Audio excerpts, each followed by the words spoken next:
Okay, so it's 2:10. Should I begin? Yep. Okay. Hi, class.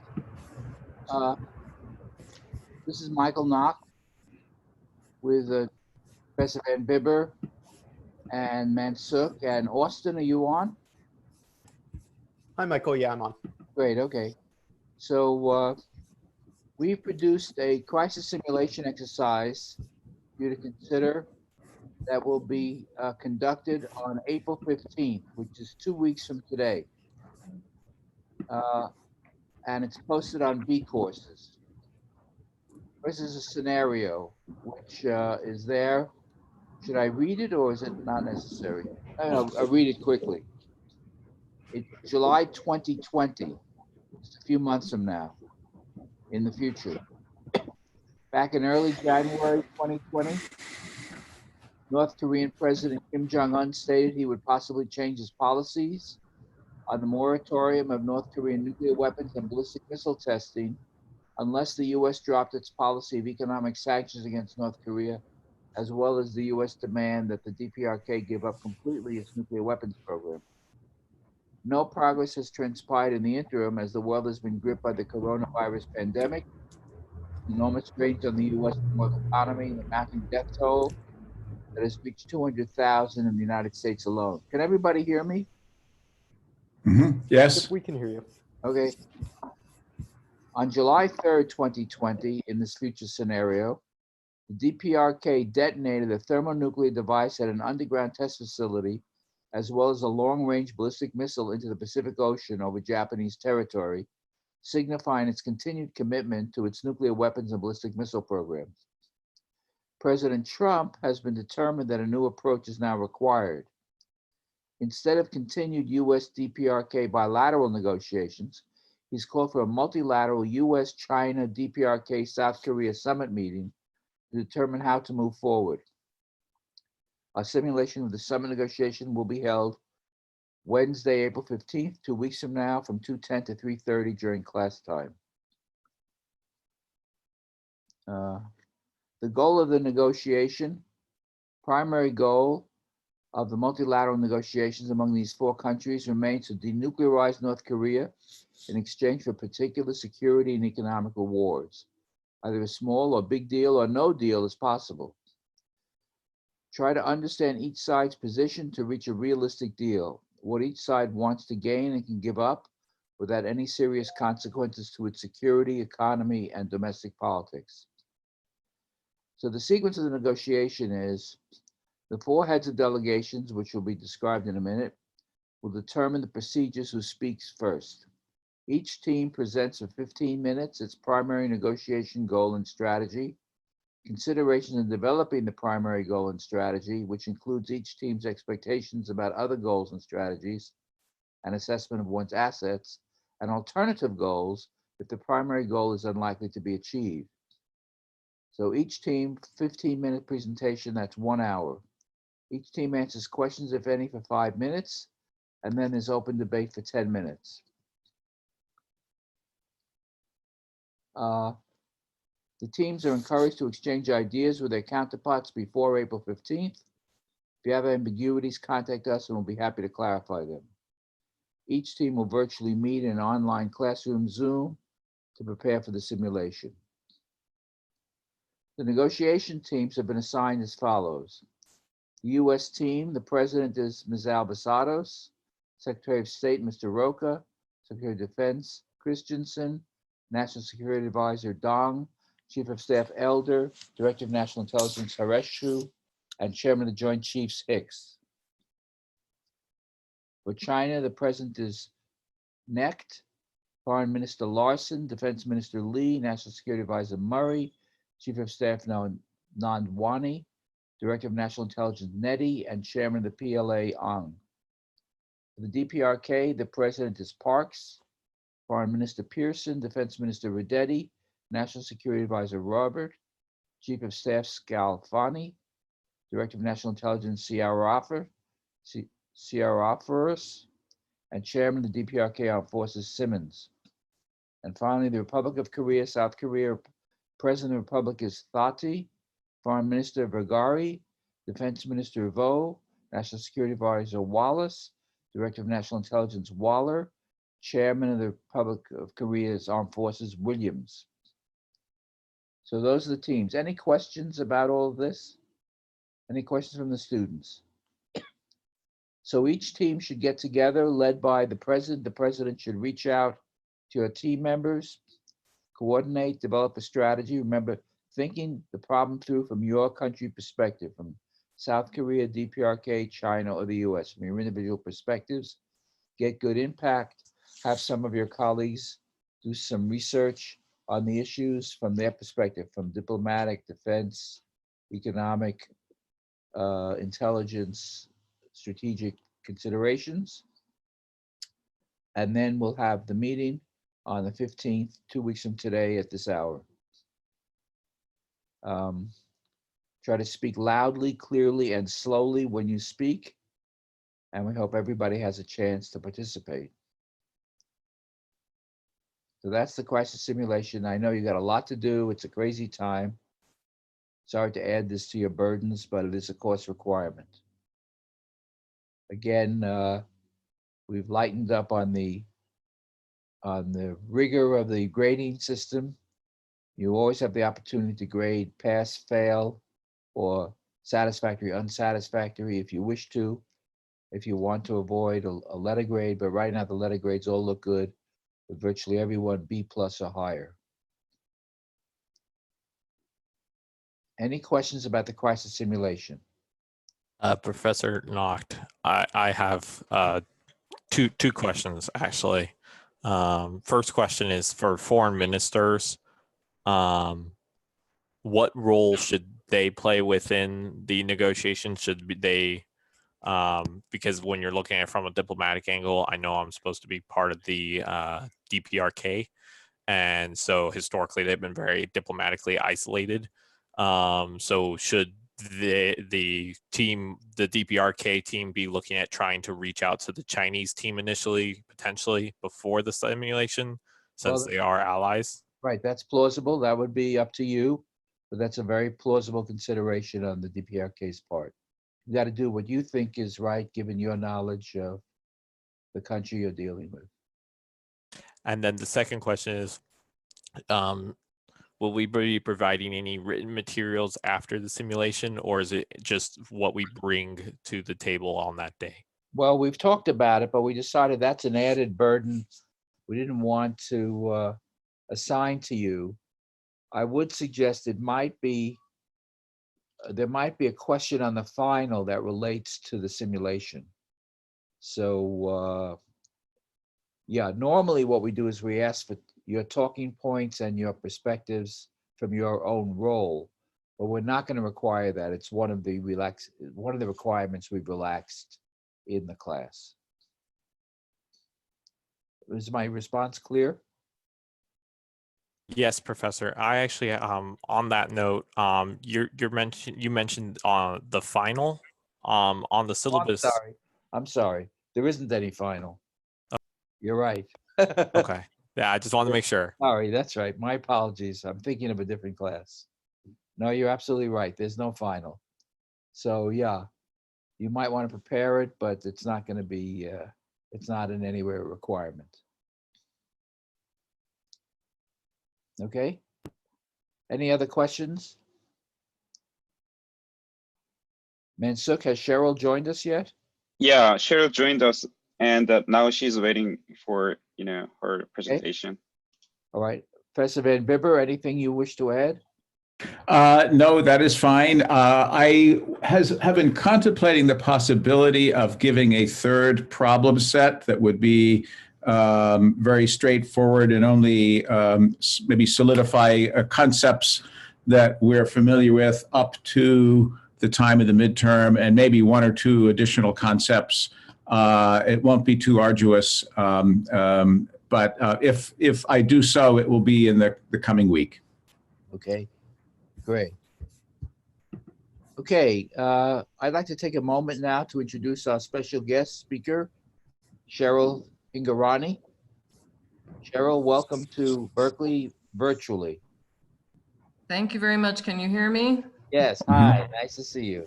And my screen says Chris because I'm using my husband's laptop because my work laptop, both the microphone and the camera are disabled because of classified meetings that I attend. Yeah. Okay, So I'm not Chris, but okay, so let me just say a word to the class about Ms. Hingorani. She's a veteran of the nuclear weapons business.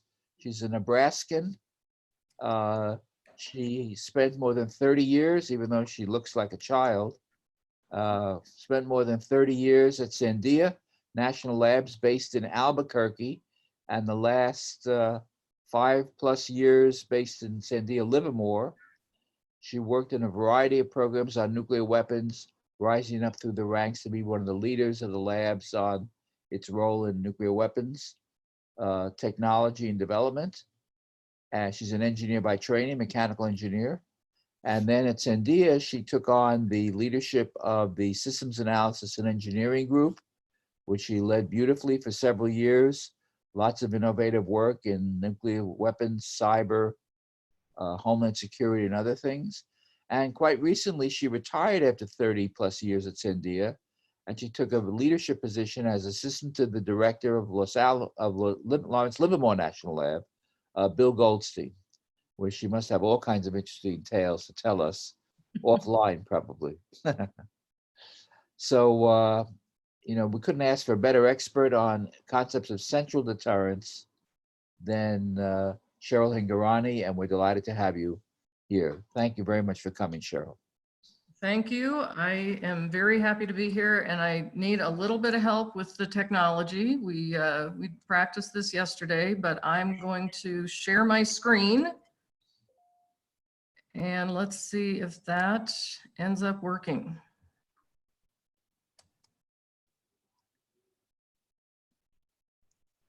Great. Are you all seeing the sort of cover slide that says 21st century deterrence? Yes. Okay. And if everybody can hear me okay, I'll just start going. And I think Mansuk is going to sort of adjudicate the Q&A and the chat feed, and I'll just talk until he interrupts me with a question, which I'd be happy to take your questions as we go. I'm also happy to take questions at the end. Great. Let's see here. Not my laptop, so I'm not getting this to happen the way I want it to. Okay, so first of all, before I talk about deterrence, I want to talk about it in a broader context. And I call it global nuclear security and stability. I think deterrence is an important piece of that, but it's not the only thing. We do need to deter strategic attack on the homeland, on US forces abroad. And of course, we have extended deterrence commitments to our allies, which I understood you heard about from Brad Roberts recently. But there are other really important things besides deterrence. One is we have to demonstrate leadership and commitment to the arms control regime, to non-proliferation, countering proliferation.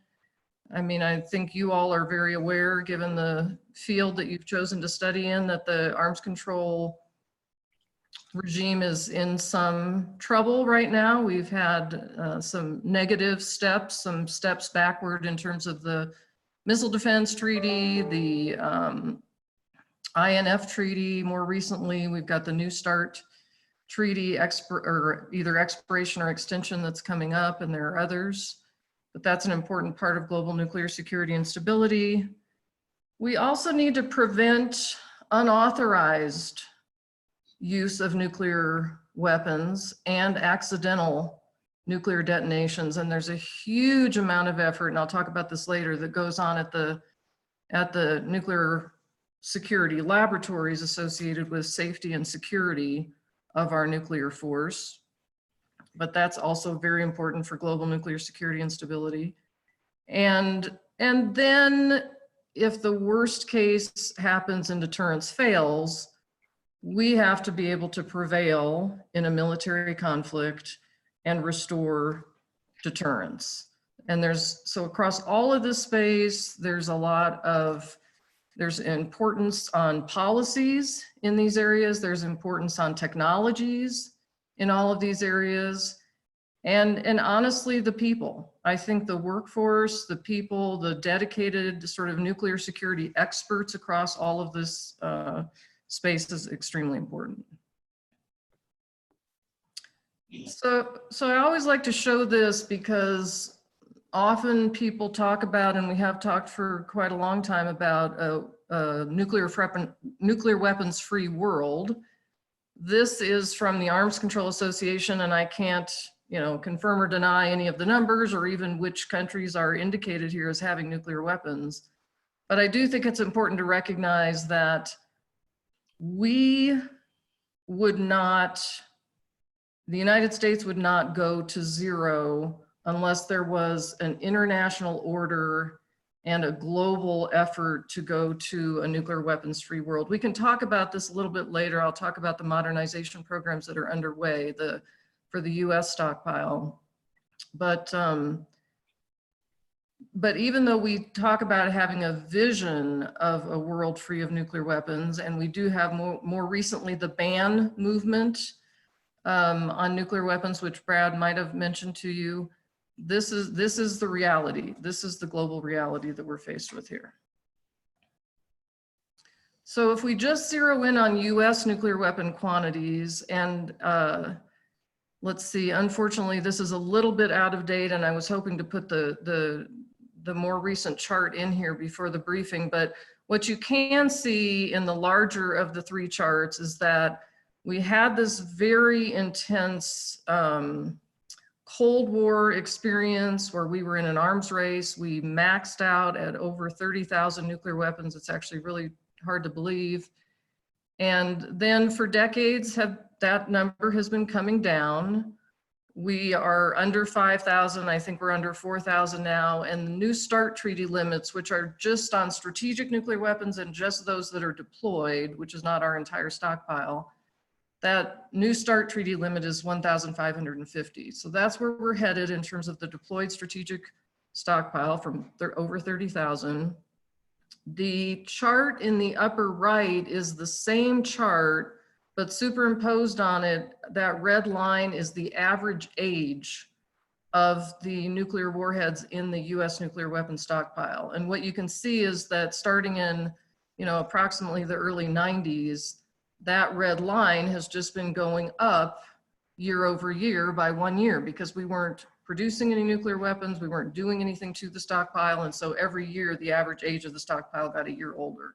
Now that we are doing some modernization, we've sort of, flattened the curve is now something we're talking about with the coronavirus, but we have turned the curve over in terms of the aging of the US stockpile.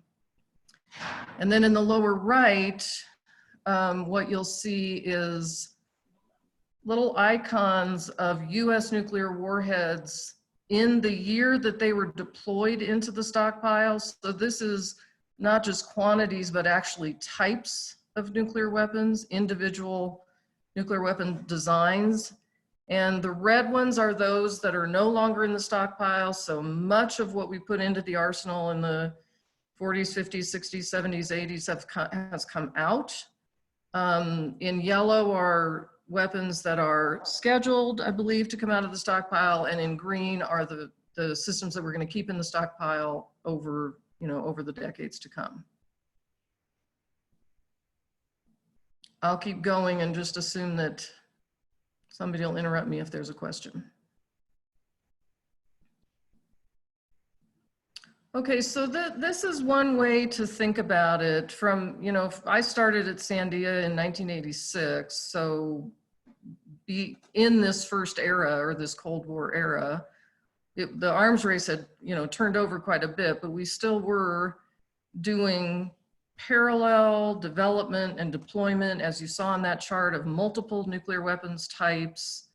Back in that earlier era, this was really the most important national security challenge for the US was the Cold War with the Soviet Union. And so there weren't any cost constraints in this business.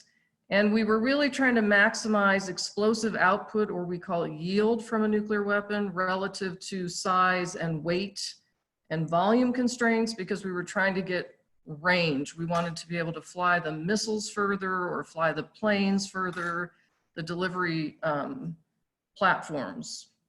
And then two things happened in 1992 or so. I mean, one is the breakup of the Soviet Union, but the other really important thing that happened is we took a unilateral decision and a moratorium on underground nuclear testing in the United States. We had done thousands of both atmospheric and underground nuclear tests, and we made that decision, and that really ushered in what we call the science-based stockpile stewardship era. The biggest challenge of those 20 or so years was replacing underground nuclear testing with the science, basically the computational and experimental scientific infrastructure that we needed to continue to have confidence in the state of health of the US nuclear weapons stockpile without doing those large underground full-scale nuclear tests.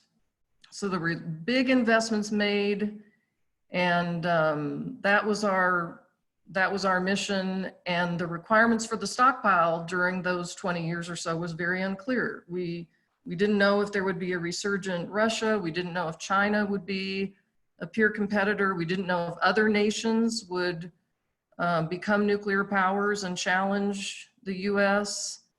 And so at the labs, what we had was a number of sort of new starts that were eventually canceled. So we would start on a new program, and then Congress would cancel the funding because it was just not, we couldn't make a compelling case that we needed new capability. And then in 2010, really the defining moment was the nuclear posture review from the previous administration, from the Obama administration, which put us on a path toward modernizing for 21st century deterrence. And I think that administration and that nuclear posture review did a very good job of bringing two communities together who often really are at odds. You have there's a cadre of people who believe in deterrence and the importance of a strong and active nuclear deterrence program and policy and funding. And then there's another group of people who are more what we would call global security experts that are focused on arms control and lower numbers and so on. And that nuclear posture review really brought those two communities together by saying, and I'll talk a little bit more about this later, but that we can go to smaller numbers, and we should and we will, but they can't be smaller numbers, smaller quantities of the old inventory that we have. We have to modernize and upgrade and address things like technology obsolescence and aging. The other thing that was recognized then, although much more so now, is the aging of not only the weapons, but the production infrastructure during the science-based stockpile stewardship era, which still is underway. We were investing in the science infrastructure, but we really didn't need and weren't doing anything with the production infrastructure. So those needs became urgent. Big engineering challenges, big work scope, big needs for additional funding. A lot of uncertainty still in terms of geostrategic and also technology advances, and we'll talk more about that later. And then of course, the other thing that was going on in 2009 and 10 and 8 was the financial crisis. So there was a lot of emphasis on, controlling costs and doing things in more cost-effective ways, and refurbishing legacy systems versus, the additional costs that might have been associated with designing and developing brand new systems. So I'm going to talk about the 2018 nuclear posture review, the current nuclear posture review, but I want to say that the foundation for that was really set in the Obama administration. So Michael and others, Carl, you guys interrupt me if I'm covering something that you've already covered in the class. But the Prague speech in 2009 is where President Obama said, you know, we have a vision of a world with free of nuclear weapons. We want to reduce the role that nuclear weapons play in our national security strategy. By the way, let me go back and just remind everybody, if I can find the page up key on this. Well, let me just say that 9/11 happened too.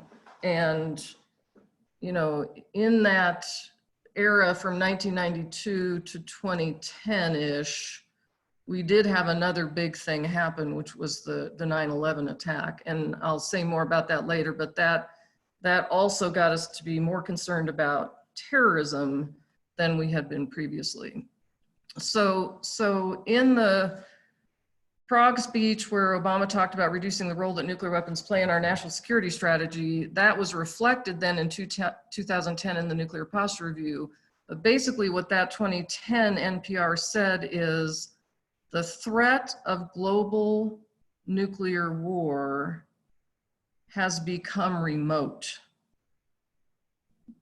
And the biggest threat today is terrorist access to and use of nuclear weapons. So I'll come back to that in a moment. But then we had the New START treaty signed by Presidents Obama and Medvedev. Both the Duma and the US Senate ratified that New START treaty. That's what we're operating under today. And then because of this concern about terrorist access to nuclear materials, we started these nuclear security summits. And in 2012, Obama spoke at that summit and said that because the New START treaty only addressed strategic deployed systems, that we also needed to think about an agreement between the two countries on non-strategic systems and non-deployed nuclear weapon systems. And then in Germany and Berlin the following year, President Obama said that even unilaterally, we could meet our own national security needs with an additional 1/3 reduction in our deployed strategic force, meaning going from 1,550 to about 1,000 nuclear weapons. And really for quite a long time, we have been talking about what would a stockpile of 1,000 weapons look like. Well, the point is we were on a path, we were on a really important path.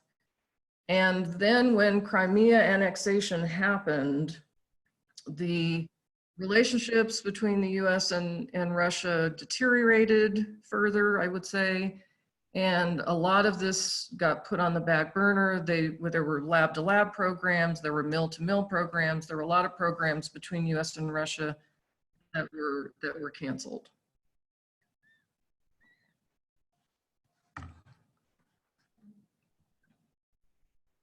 But in that time, in the last administration, these were the objectives, the Nuclear Posture Review objectives.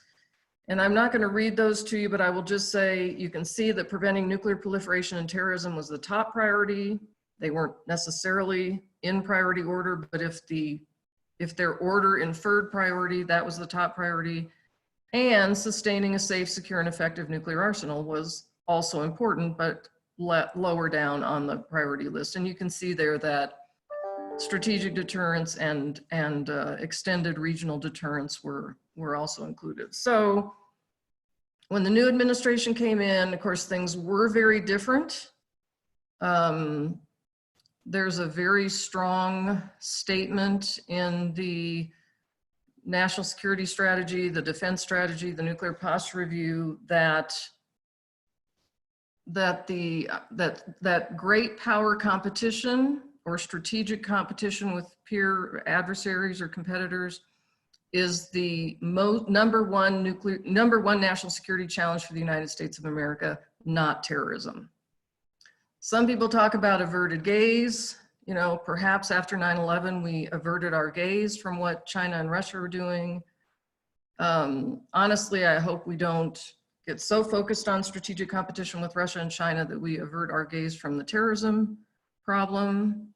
I think what we're facing with the coronavirus pandemic is evidence that, you know, something happens like Ebola and we do pay a lot of attention, and then nothing happens for a few years and we stop paying attention. And I think one of the roles of the labs that's very important is to provide that long-term sustained research and technical effort so that when new problems arise, that we're prepared as a nation to respond.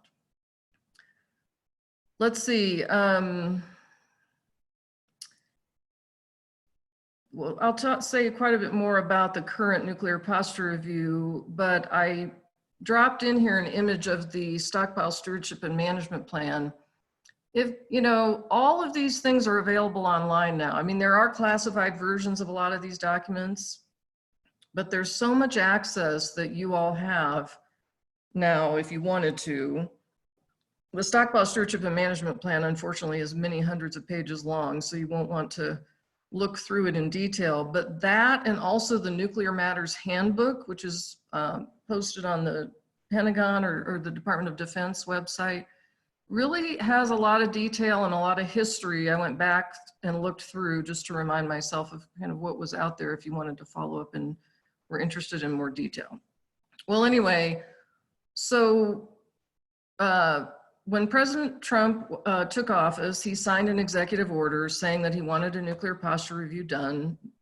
They don't always occur, but oftentimes when an administration changes, they do a nuclear posture review. And the wording was something along the lines of ensuring we have a modern, flexible nuclear posture that's resilient to basically 21st century challenges. And so that's what the country put together, is a nuclear posture review that was responsive to that language. However, as I've mentioned before, there's a lot more continuity with the 2010 NPR than there is change. And in fact, we talk about it as continuity plus. We don't even really use the word change. So on the continuity side, I mean, both the 2018 and 2010 nuclear posture reviews maintain the nuclear triad: air, sea, and land launched weapons. Both nuclear posture reviews said no, they rejected a no first use policy. We do not have, the United States does not have a no first use policy. There weren't any changes either time in the alert or readiness posture or this open ocean targeting, which would prevent, you know, an accident from resulting in a weapon, you know, actually going to a target. The safe, secure, and effective language was retained in the 2018 NPR, which was a little bit surprising to me because there was quite a lot of dismantling. The Trump administration has done quite a bit of dismantling of the Obama administration's legacy, and one big change was going from safe, secure, and reliable to safe, secure, and effective. But anyway, that language was retained. Word for word, there is a identical paragraph in the 2018 NPR associated with holding fully accountable any nation state that sponsors a terrorist organization that carries out a nuclear attack. The 2018 NPR affirms the modernization programs and the need for infrastructure recapitalization that were in the 2010 NPR. Both of them heavily emphasize the importance of the workforce and growing the next generation of nuclear security experts. Both of them reaffirm our commitments to arms control and non-proliferation, the importance of our allies, including NATO. Although in the Obama document, it's at the front of the document, and the Trump document, it's at the back of the document, but that's definitely reiterated in both. And then there's this column on the right-hand side of what I call plus. So first of all, the changes in the the plus or the changes in the 2018 NPR are very explicitly stated to be a response to a deteriorating security context. So it wasn't just a new administration coming in and changing things. I think there is some compelling information in the NPR about relationships with Russia and China deteriorating, some of what had been going on, obviously, with North Korea and Iran. And I mentioned this already, but it's very explicit that great power competition, not terrorism, is the #1 national security challenge. We used to say 4+1, which was Russia, China, North Korea, Iran, and then +1 was terrorism. This started to talk about really 2+3, where the 2 are Russia and China, and that's really what we're concerned about. And the 3 that we're also concerned about are North Korea, Iran, and terrorism. The 2018 NPR was much more explicit, I'll say, about deterring not only nuclear aggression, but also non-nuclear aggression, including new forms of aggression. Specifically, they mentioned cyber attacks. And there was a whole flurry of debate and conversation about, would we really ever imagine a nuclear response to a terrorist or to a cyber attack on the United States? And the answer was, it depends. It depends on the scenario. I mean, certainly not a cyber attack like what we've seen, although you could say free and fair elections are an existential thing for the United States. But in a mounting crisis, if there was a cyber attack on the nuclear command and control system or something, I think they wanted to just be clear that, just like our stated no first use policy, that would depend on the situation. A big change, which is really more of a change than it is a plus, excuse me just a moment, is that the previous plan, the previous nuclear posture review, had been very clear to say that we're going to modernize our arsenal with these refurbishment and life extension programs, and we do not require and we will not create any new military capability.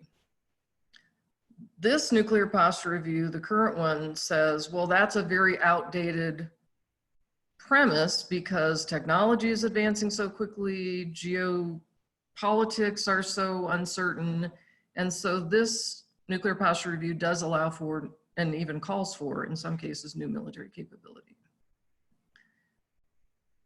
The cost, the focus on cost in the 2010 NPR was greatly diminished by the time we got to 2018. And there was much more focus on urgency, and over again in that document, it says, you know, we have to do this now. We can't wait a moment longer, and so on and so forth. And they make a very strong point that relative to historic levels, the amount of money we're spending on nuclear deterrence as a % of the defense budget or as a defense of the national budget is very small. And that we could even double what we're spending on nuclear modernization and still be well within what we've spent as a percentage in the past. It does call this NPR for what they call term modest supplements to the current force structure. So in the document, they call for a sea-launched cruise missile, which we do not currently have in the arsenal, and they also call for a low-yield ballistic missile warhead. I can take questions about that later, but those were 2 of what were referred to as modest supplements to the current force structure. And then there were some changes to the modernization schedule. There were some weapon systems that we were going to start modernizing later, but the dates moved earlier. And then there were other things that we were going to take out of the stockpile that in this NPR, the decision was made to retain those in the stockpile for longer. Lots about modernizing the NC3 system, the nuclear command, control, and communication system. Paragraphs and paragraphs about The fact that that system, when it was deployed in the 1950s and 60s and over the was state-of-the-art system, but over the decades, as we've, kept upgrading it piece by piece, that it has become outdated and with some obsolete technology, and it needs to be modernized. It also talked about diffusion of authority within the Department of Defense. It is true that between US STRATCOM and the Air Force and the Navy and the offices in the Pentagon, there is some diffusion of authority. That's under remedy right now. The commander at STRATCOM has been given authority for NC3 requirements, systems engineering and integration, and also operations. There's a big NC3 Enterprise Center that's being created in Omaha, Nebraska at STRATCOM headquarters, where their plan is to grow to maybe as many as 700 people working there on next generation NC3 architectures. Another emphasis that's a change or that's added is joint conventional and nuclear training and exercises. So between 2010 and 2018, there definitely were some changes and some Brad might have talked about this escalate to de-escalate strategy that was in the Russian military doctrine. And the idea there is, if there was an escalating conventional conflict, that a scenario was for Russia to use a small nuclear warhead, perhaps in a warfighting sense, or perhaps even a demonstration strike, just to say, hey, we're willing to go nuclear here, to de-escalate the conflict, escalate to de-escalate. And what we started to think about is we don't really have that in mind. We don't have in mind our conventional forces, operating through a nuclear attack. And so that was what led really to that call for those joint exercises and training. And then the other thing that was emphasized in the 2018 that hadn't even existed in 2010 is something called the Stockpile Responsiveness Program, which is a program that's focused on training up the next generation of designers and getting to the point where we can be more responsive and more quickly field new capability if we need to. Right now, these life extension programs are taking about 10 years. And we have goals and objectives of sort of concept to first deployment in a surge, urgent kind of situation of more like 3 years. Still kind of a long time, 3 years.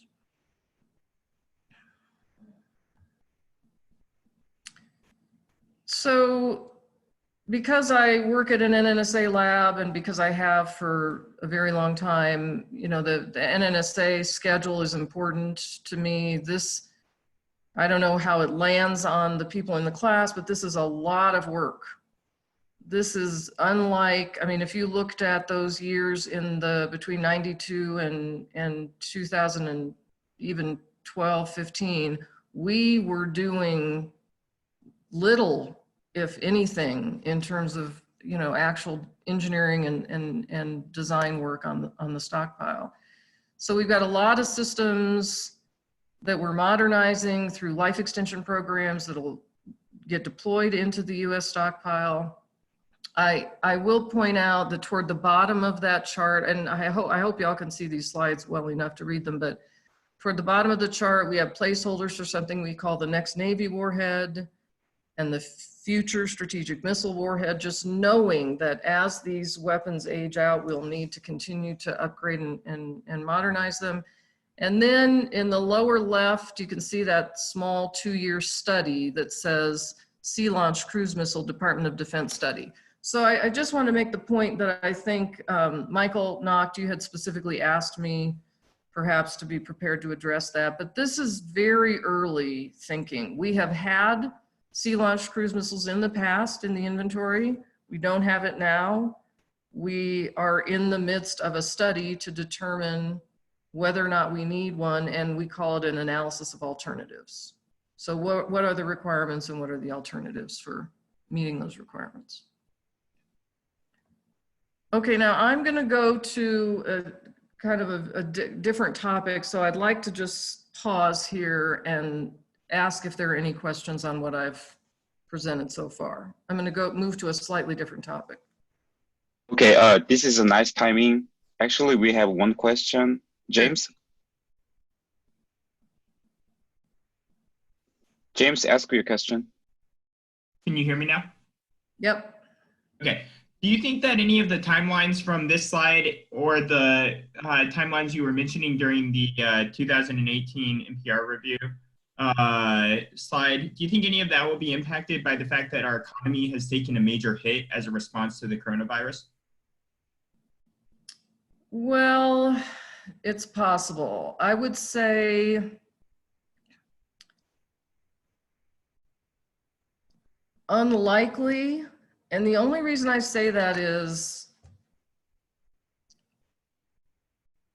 the needs really are urgent. I mean, so, you know, for example, until very recently, and you might not even know what vacuum tubes are, but we had vacuum tube radars in the US nuclear weapons stockpile. I mean, we have outdated technology because decades have gone by, but we also have outdated technology because technology is advancing so rapidly. I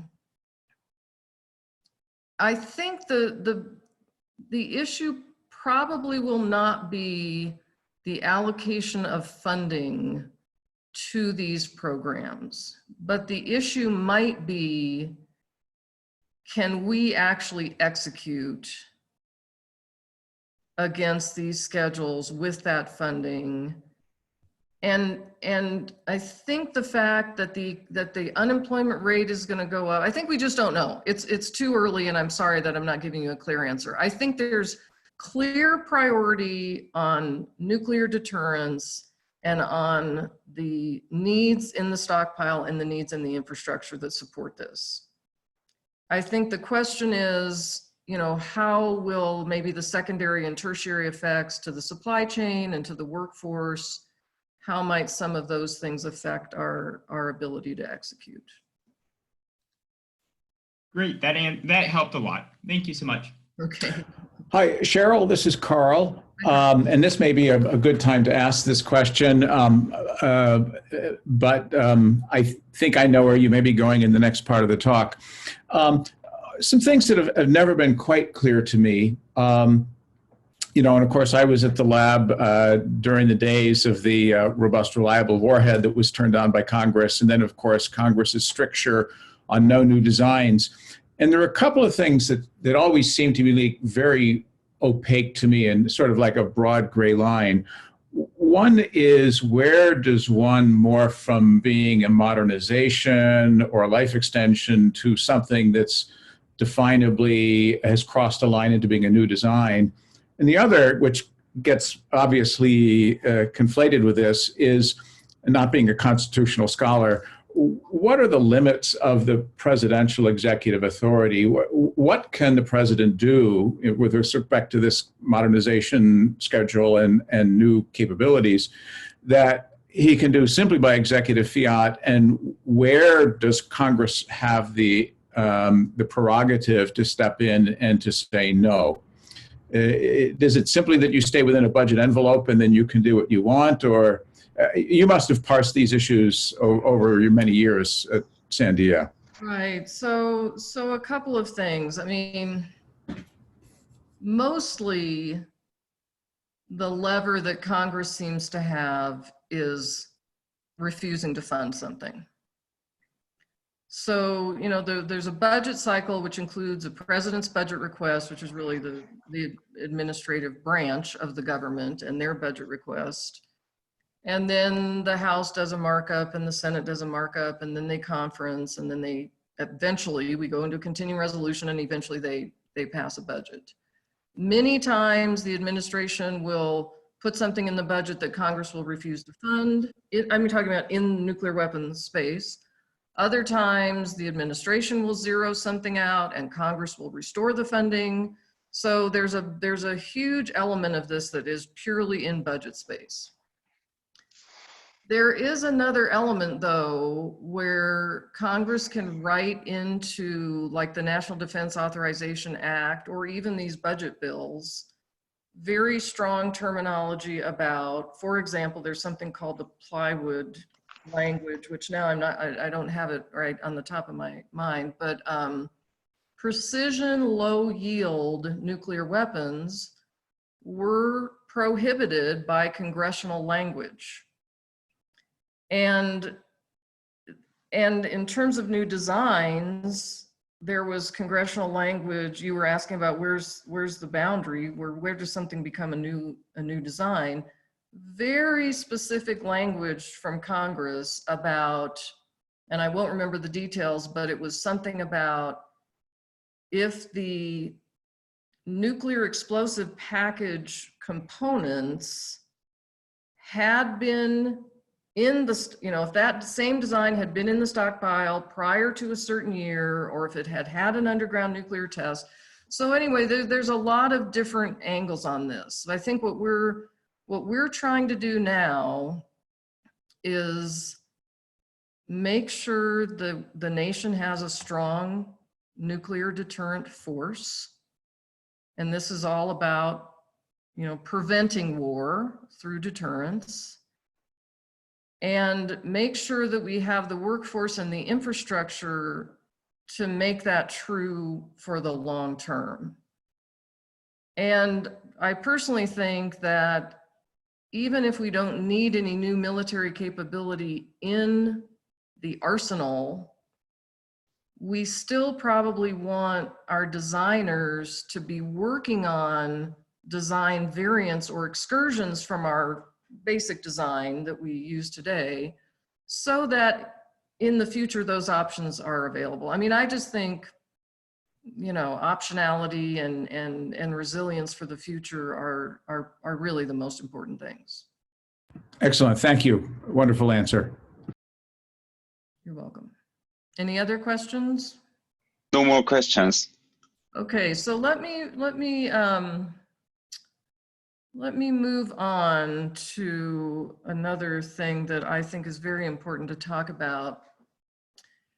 Like other high consequence systems, you often have what we call this always never, not dilemma, but tension, where, for example, for nuclear weapons, they have to always work when commanded and authorized by the president and never under any other circumstances. And that's a big challenge, it's a big engineering challenge as an engineer myself. But that is what we have had to do for decades and decades. And so one thing I just like to walk people through is, we know how always can be thought of as reliability, and we know how to make reliable systems, and reliability numbers are usually, 0.xx, like it has to be 90% reliable or 95% reliable. Excuse me. And we know how to design reliable nuclear weapon systems. We put margin into our designs. We use redundancy for, important features or functionality. We have backup options. So if something fails, then another way of creating the same function will be there as a backup. And so we know how to do that. If you talk about the never side of always never, it's not 0.xx. With nuclear weapons, the requirement is that there's a 1 in a billion chance, 10 to the minus 9, of a nuclear accident under normal operating circumstances. So this is when they're being stored, or when they're being transported, or when they're deployed. And a 1 in a million chance in an accident scenario. So something's being transported and there's a plane crash, let's say, we still hold ourselves to 1 in a million. And so we have learned, that's called the Wolski criteria, we have learned how to design very safe nuclear weapons. We use things like isolation, where we have Faraday cages so that electricity can't get into certain components. Independence is another really important design strategy, where to get to 10 to the -9, we have, for example, 3 independent nuclear safety subsystems, all 3 of which would have to fail by different mechanisms before you could get to that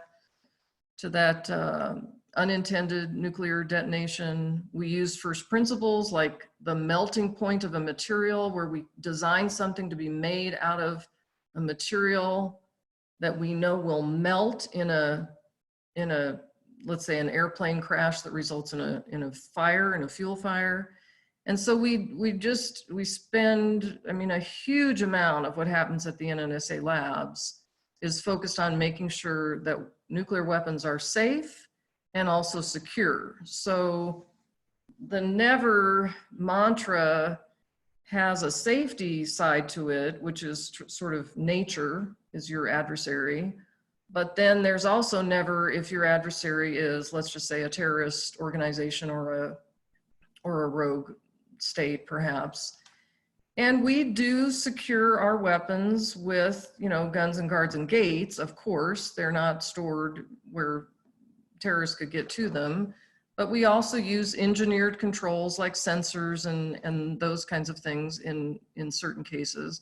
And we have something we call a design basis threat, which is, okay, this many guys with this many guns and this many Humvees and this much knowledge, we have to be able to detect and defeat, detect, delay, operate through, and, in the end, defeat that attack. So that's called a design basis threat. And then there's also concern about, an adversary trying to prevent always from happening, right? So sometimes you use the term denial of authorized use, but basically survivability is a good enough term.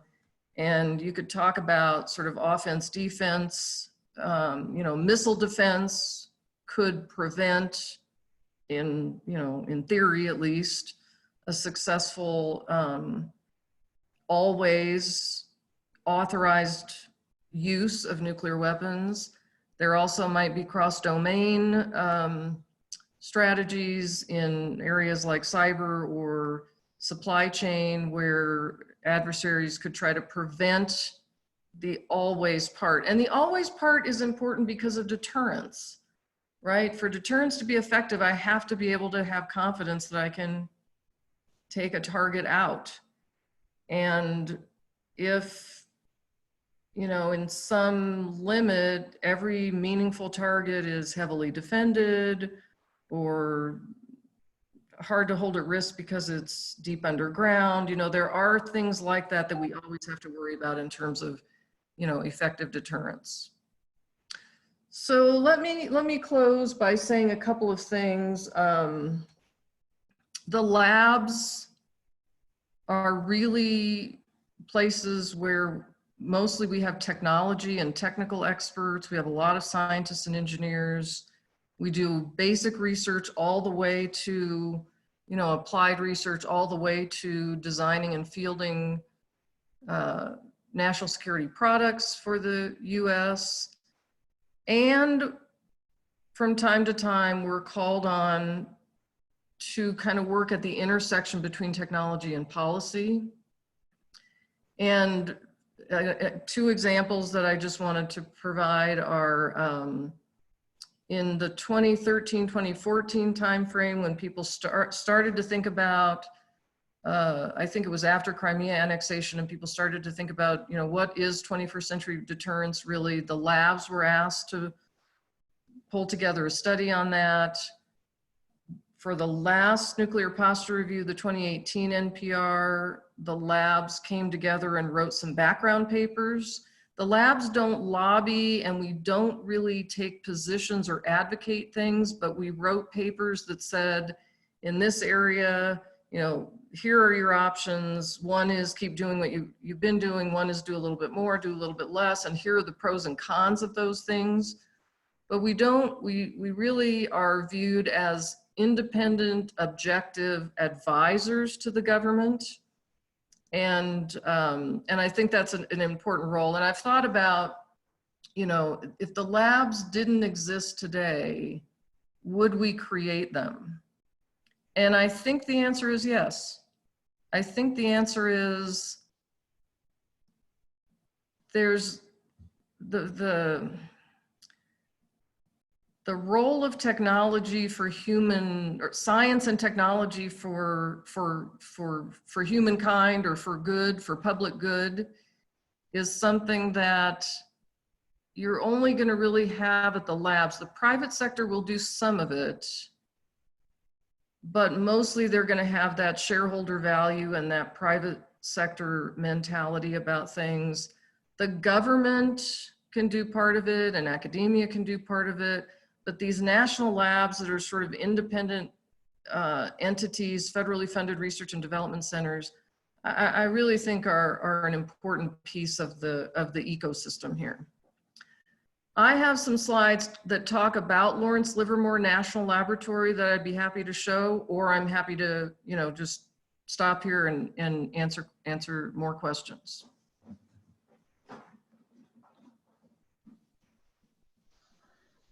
Students, do you have any questions?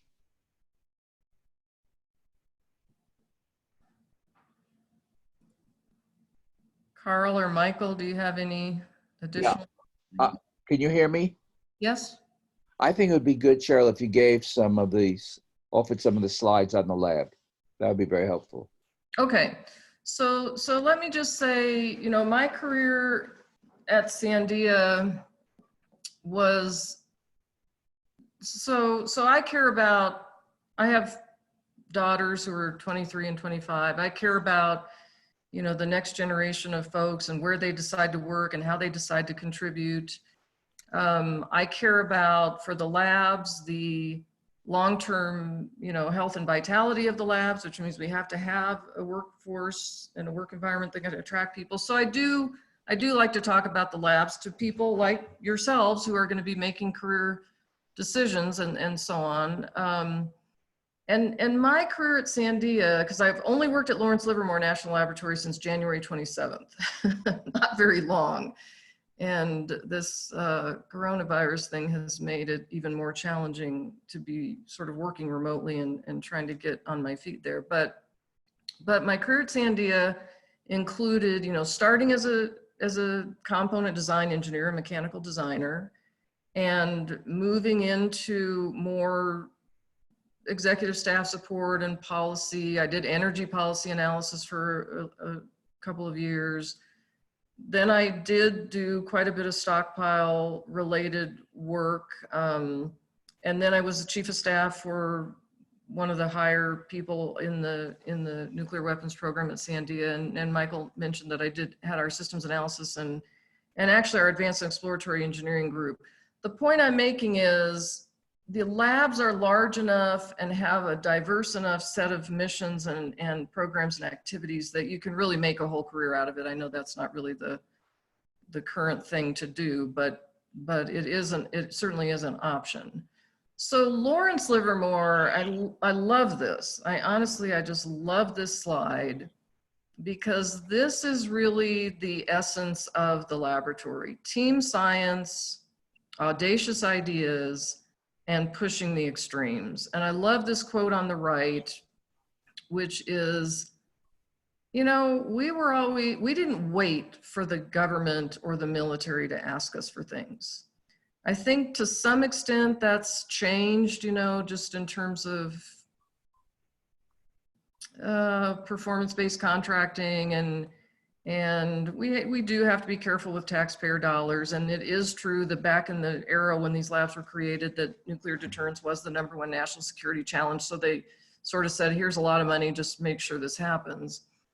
But I do think it's important for the labs to be pushing at the frontiers in a lot of different areas so that we are ready. And honestly, it can't all be product pull or mission pull. You have to have some technology push.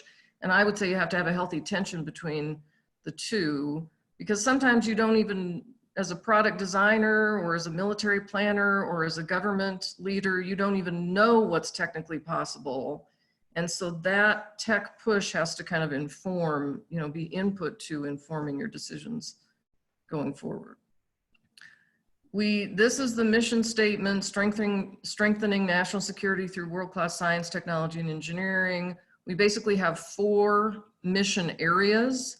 One is the one I've been talking about, which is stewardship of the stockpile, including the modernization programs. But we also do a lot of work in reducing threats of weapons of mass destruction. And by the way, part of what we do on all the labs is referred to as biosecurity. And typically that's about, you know, detecting and responding to a bioterrorism attack. But many of the same things are also true with infectious disease transmission and, for example, this pandemic. So we haven't solved the problem, but we have, you know, we're in this state we called minimum safe operations. Most of the institutions in California are. And in addition to the key safety and security folks, we do have quite a lot of work going on helping the government with these needs associated with the COVID-19 pandemic. We also have a mission area we call multi-domain deterrence, but this is just getting beyond nuclear to things like conventional, new domains like space and cyber. And then we have a program associated with energy security and climate resilience. So for example, we just had a joint announcement in Sacramento about the work we've been doing with the state of California to get to net carbon neutrality, net carbon neutrality by 2045, meaning as a state, we will be taking as much carbon dioxide out of the atmosphere as we are putting into the atmosphere. And we have, let's see if I've got it on the next slide here. Well, the 2 really iconic things for Lawrence Livermore National Lab, and each of the labs have their big things, are high performance computing. So we have the, you know, we are physically hosting the platform, the highest speed computing platform called Sierra, and we will host, I think it's in 2022, the exascale computing hardware called El Capitan, although all the other labs can remote in and academic researchers can remote in and use the capability, but we will physically host it. And then we also have a very important facility called the National Ignition Facility, which is really a laser facility that's looking at the extremes of temperature and pressure that exist really only in something like stars or nuclear explosions. We're doing a lot of work that's looking over the horizon at things like additive manufacturing, cognitive science, predictive biology, space security, and carbon economy, which I mentioned. These are our core competencies. I won't, read them to you. And I've already said, computing and lasers are 2 of them, but I think the fact that in the upper right that you see bioscience and bioengineering, it's really important. It started at the labs very early on, meaning back in the 50s, in the very earliest era of the laboratories, because we needed to understand radiation effects on biological organisms. We needed to understand, the human and environmental impact of nuclear deterrence and nuclear weapons. In fact, when I started at Sandia in 1986, the first book they handed me to read was about nuclear weapon effects, because it's very important. It's a very,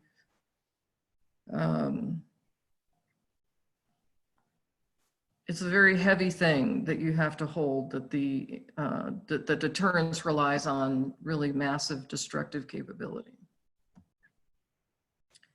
We have a lot of very unique site R&D facilities, and I have myself been going on tours of them and trying to learn about them. The Advanced Manufacturing Lab is really interesting because it's in what we call our open campus, where we have unclassified collaborative research with academia and the private sector. I think I have another slide about that in a moment.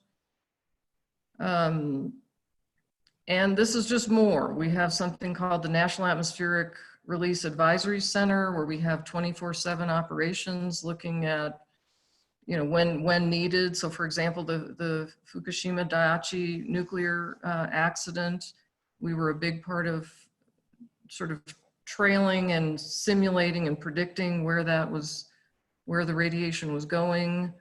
The work in our Biodefense Knowledge Center, of course, is important right now. This is just more sort of details about the facility and the size of the budget, but we are about 7,500 people right now. And in this campus, we do have what I mentioned before, which is the open campus, where we have some of our opportunities for collaborative research. This is how it breaks down. I mentioned that we have, you know, a lot of technical people, engineers, physicists, of course. I was very surprised to see that 6% of our technical workforce is in the biology or medical field. I think it's quite a bit lower at the other two NNSA labs.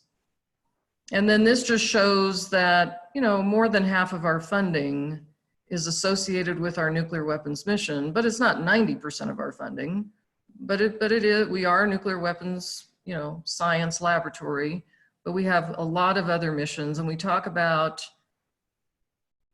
the virtuous cycle where we have technologies and capabilities and expertise and facilities that we need to have to do our nuclear weapons mission. And those capabilities can also be applied to homeland security or other, you know, energy missions, climate science, and so on. So, and then the work that we do in those areas strengthens and reinforces those capabilities, so that benefits back to the core mission.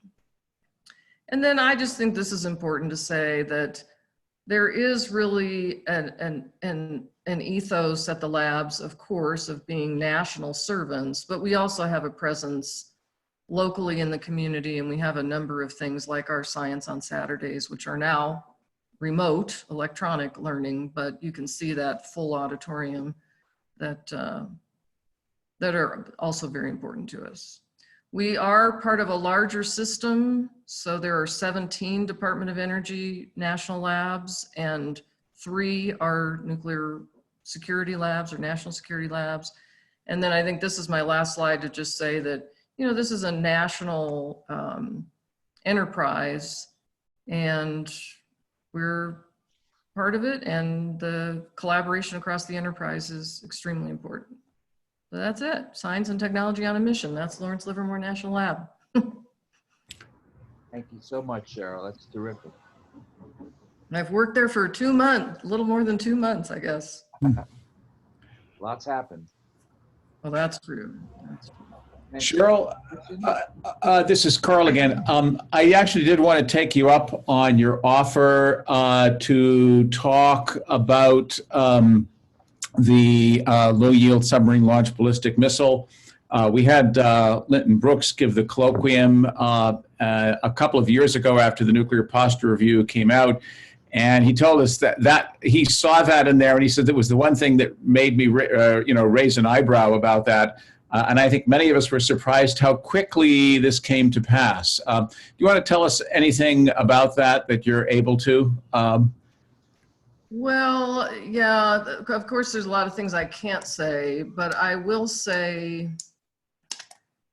the argument in the past with the plywood restriction, precision low yield, which was a restriction by Congress, was that if we had that, it would lower the threshold for nuclear use. That we would be less, they called it self-deterrence. I mean, there's so many terms which maybe aren't really even appropriate, but the idea is that you would pause a little bit longer to take the decision to use a high yield weapon than you would to use a low yield weapon. In the nuclear posture review that came out in 2018, they made what I think is a compelling argument, which is if other nations even float the idea of an escalate to de-escalate strategy, where they would use a low yield nuclear weapon to just de-escalate a conventional conflict that had gotten, you know, that was escalating to the point where they wanted to bring it to an end. I mean, it's possible that that adversary nation, let's say Russia or China, could be thinking if that we could use a low yield weapon and we could get away with it. In other words, there wouldn't be a retaliation because a high yield retaliation by the United States would not be a proportional response. So the argument in the NPR is we need a low yield option because we need to be deterring the use of low yield nuclear weapons. And a low yield response is a deterrent because it's a proportionate and it's a response that's not, you know, incredible. It's not, you know, that you would think might happen, the US might take that decision. So how did it happen so quickly? I mean, it happened so quickly because we're in an era where we're modernizing the stockpile already. So we have designers, we have production capacity, we're doing the work already. And so creating a low yield variant of a high yield system technically isn't that difficult, especially if you're under production anyway. And so we were creating and we were manufacturing and we were deploying something called the W76-1, which was a submarine launched ballistic missile warhead with a fairly high yield, which I can't say what the numbers are. And we were able to, let's just say, modify the production line and create some number of W76-2 nuclear warheads, meaning it's just the -2 versus -1 is just the mod. Sometimes you call it W76 mod 1 or mod 2, which was a low yield variant of something we were doing already. So that's how it happened so quickly. Now, coming back to this question of Congress, who has authority, and the president and so on, even though we did that quickly in terms of designing and producing them, there were challenges with Congress restricting funding for basically transporting them, which is required to actually get them to, you know, the military for. Nope. Somebody have a question? Yeah, we have one more question. Okay. Max Wallace.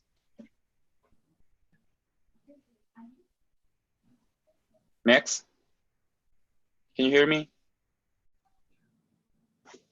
Okay, he has a bad connection, so I'm gonna read his question. Okay. So as part of bringing on the next generation of the workforce, are there skill sets or trades which are harder to find or no longer thought scarce? I'm sorry, I'm sorry, I didn't understand the question. So the question is, are there skill sets or trades which are harder to find or scarce? Are there scarce like skills and training? Is that what you're asking? I think so. Is Okay. that correct? Yeah, the question he had asked was, in bringing on the next generation of workforce, are there particular skills or trades which are particularly difficult for the lab to fill? Yeah, so this gets into, I think the short answer is yes. The medium answer is, I think there's, you know, there's growing, there are technical fields that are viewed as a little bit, you know, of the past. In other words, you know, we had the industrial era, the digital era, now we're in the bio era. And so we do have some of these fields, like I know radiochemistry is a field where we have challenges because there aren't a lot of people that choose to go into that field. You know, nuclear chemistry, even perhaps nuclear engineering. I think it's because, you know, you have more options now. You can become a biologist or a computer scientist or software engineer.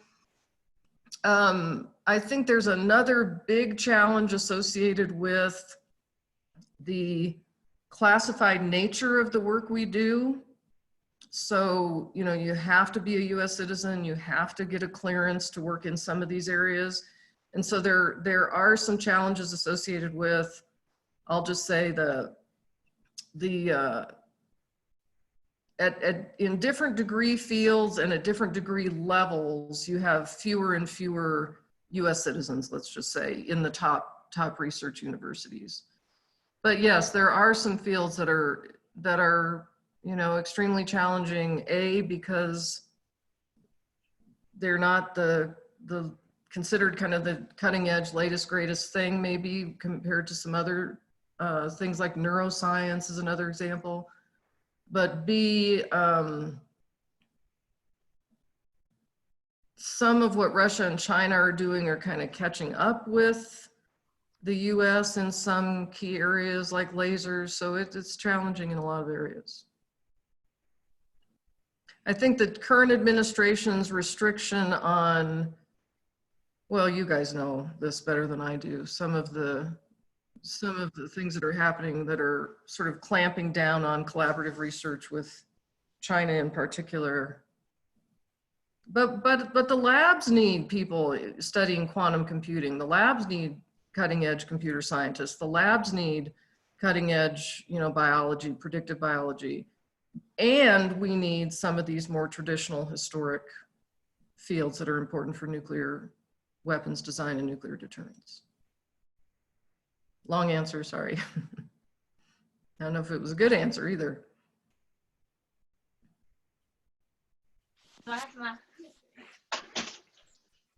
Okay. Are we done, Mensuk? Yes, we're done. Okay. Okay.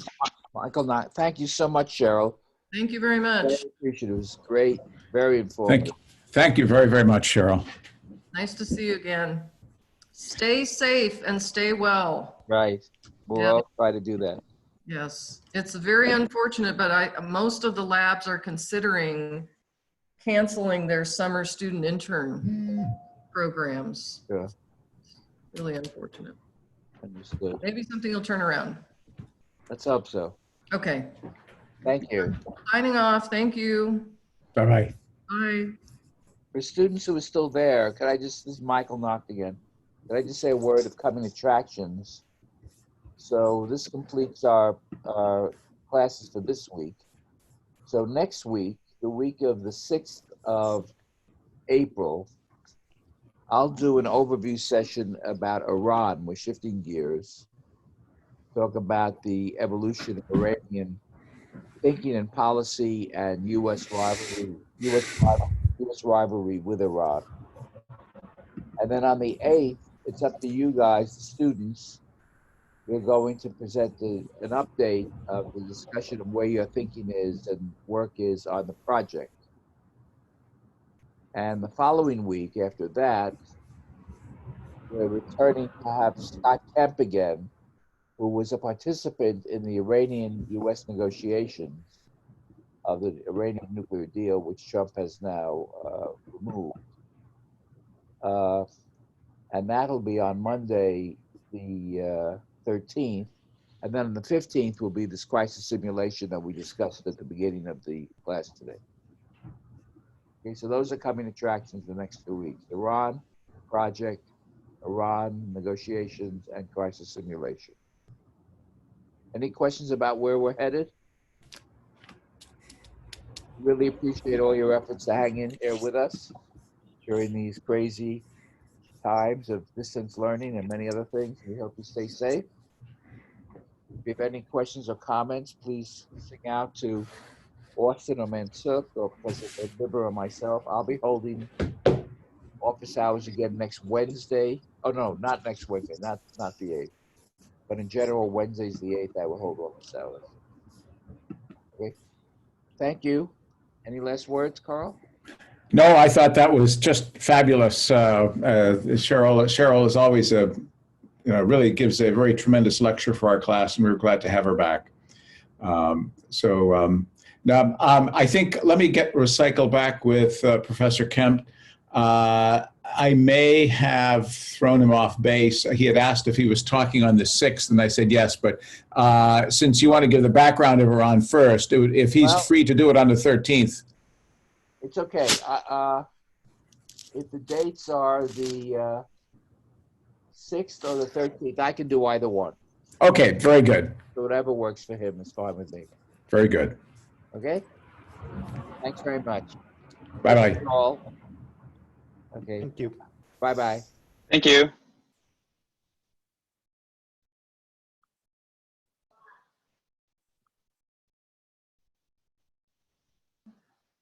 Okay. So,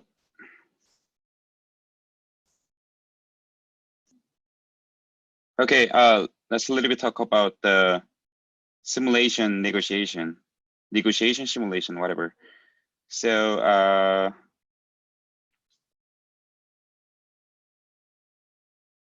can you see this? Yep, we can see it, Mansuk.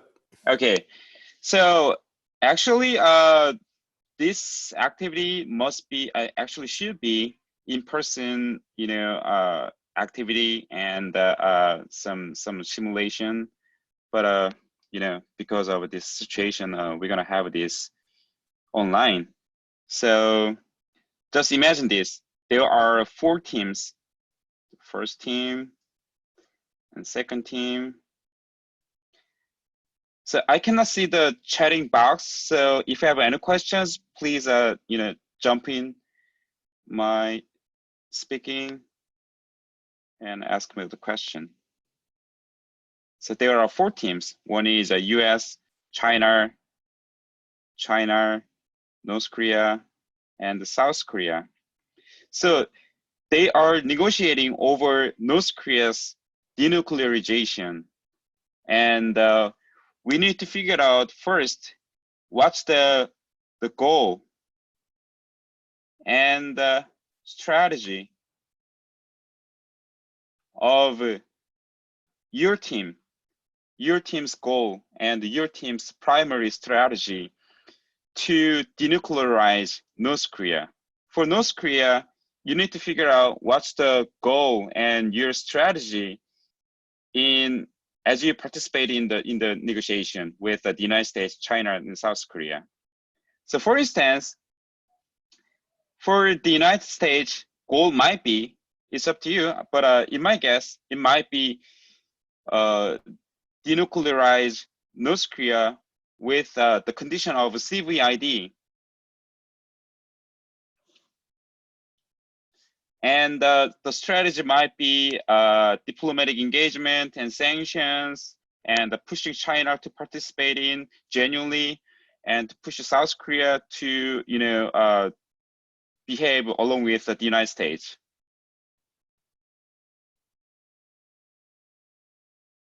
A lot of strategies. So in figuring out your goal and strategy, you also needed to consider your assets and your situation or other countries' considerations, their goals and strategies. So for US considerations might be domestic politics. It's like in 2020 there will be a president election, and general some security condition in Northeast Asia.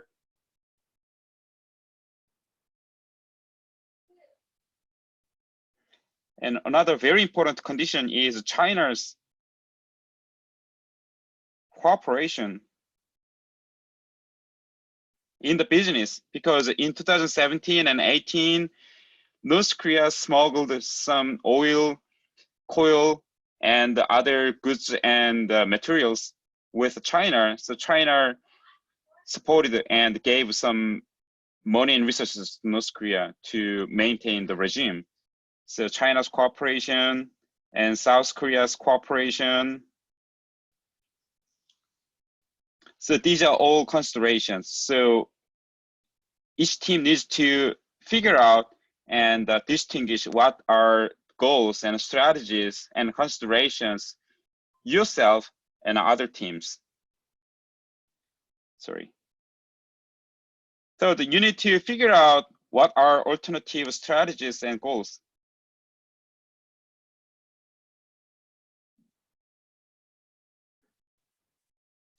So for instance, if North Korea, denies or if North Korea doesn't want to denuclearize itself, then what's the alternative?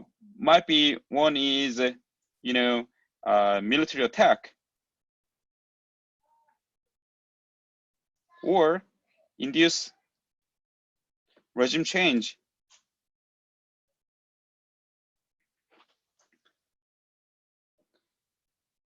So you guys needed to present these things. Is this clear? Any questions so far? No? Okay. So Professor Michael gave you a specific position or role for each person.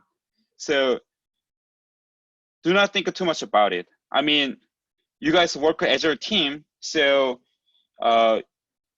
each team member, members of a team need to work together to figure out and to develop your ideas and your goals and your strategies and your considerations and your presentation slides.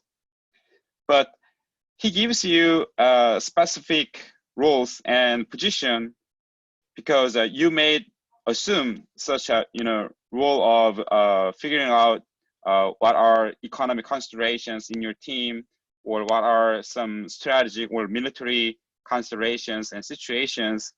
So you can make some division of labor in working in developing your negotiation strategies.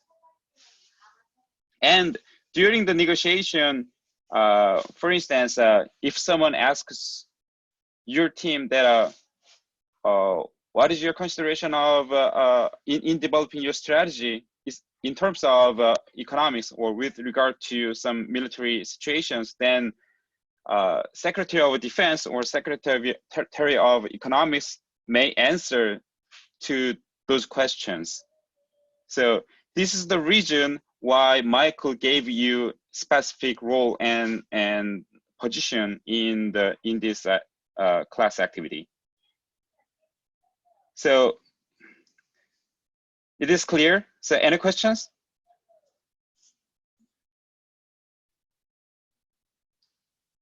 Are you here? Can you hear me? We can still hear you, Mansuk. I just don't think there's any questions. Yeah. So if you have questions, please ask me.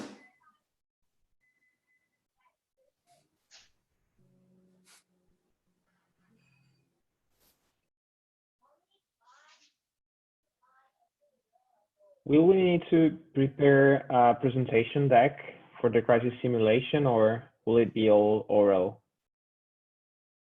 Oh, so you needed to post your slides on the slide, on the screen, and you're gonna share the screen. Then, yeah, you also present it orally. Make sense? Yes, thanks. So each team has only 15 minutes, right?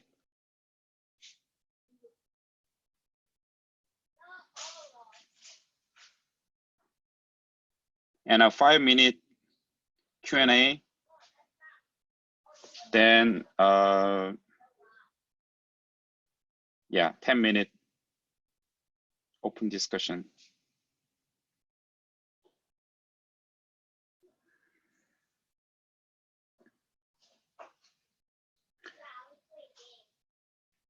Any other questions?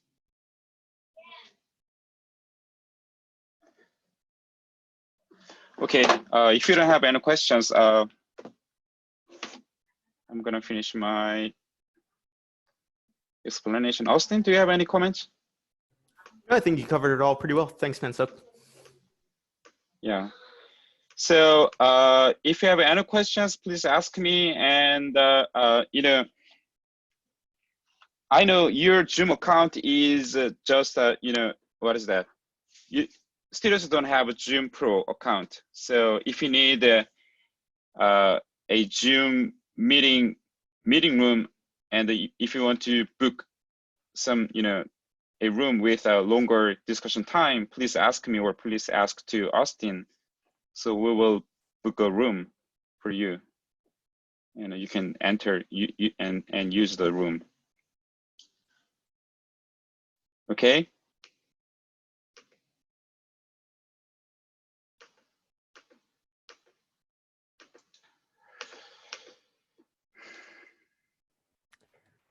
All right, thanks, Mensup. Yeah. Thank you. Bye.